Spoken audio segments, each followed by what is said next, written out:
Cage wrote 4 minutes 33 as a piece in 3 movements where the performer does absolutely nothing, allowing the audience to absorb the sounds around them. Everyone experiencing the piece in a different way, therefore, because we all hear things in a different way.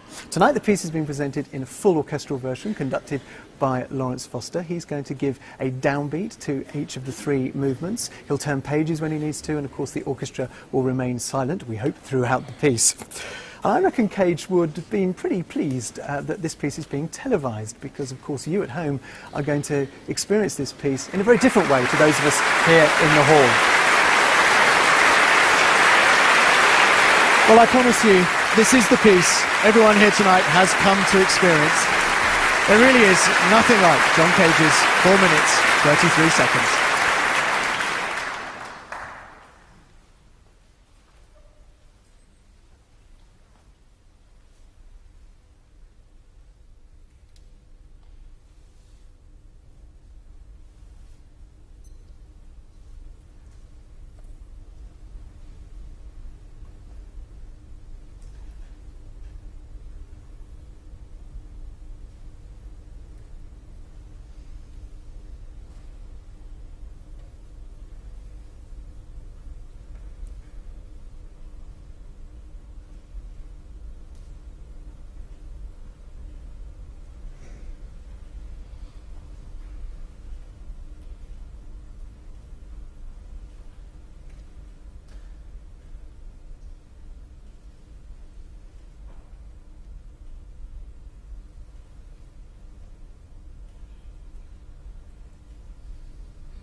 Well, that's one of the most extraordinary performances I've ever experienced here in the Barbican Hall.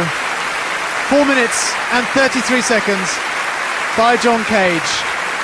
And by the way, those of you with stopwatches, and there are many of you out there, I know, 4 minutes and 33 was the amount of performance time we heard. There was, of course, time between the movements as well for everybody to cough. I've still got Tom Service here with me. Tom, have you ever experienced a performance of this piece? Yes, but not in this environment. I mean, what was amazing about it was how much tension it generated. I mean, you know, you could cut the atmosphere with a knife, and every cough, every tiny noise was absolutely amplified, made into a massive musical event. I thought it was extraordinary that, given that most people, our audiences, seem happy to cough their way through every premiere that's played in this place, when you're given an opportunity to be quiet, they really are quiet, apart from a few obvious coughs. That's right. No, they did absolutely relish it. And it was where you talk about it. I mean, it created an electrifying atmosphere. And actually, the most dominant sound was, I think, probably the sound of the Barbican's electrical system. You could hear a very distinct high hum, which one really focused on. It was also amazing that between the movements, everybody used that as an excuse to cough again, just like in a symphony. It is a very special experience. It was the one everyone wanted to come and see, wasn't it? Yeah, indeed, absolutely. And I think it is just amazing how it is something so completely, in a way, simple, absolutely unique. I mean, Cage experienced this airtight pod he went in once. He wanted to see whether there really was something as absolute silence. And of course there wasn't. He heard his blood curdling around his body. Did you anything like that for you?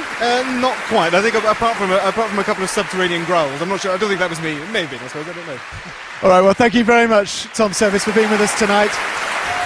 There are a lot more events, of course, taking place during this Composer Weekend dedicated to John Cage. Performances taking place not just here in the Barbican, but also in the foyers, the Barbican Conservatory, St Giles Cripplegate and LSO St Luke's. A maelstrom of concerts, talks, films and happenings over the next couple of days, much of which you can hear over on BBC Radio 3.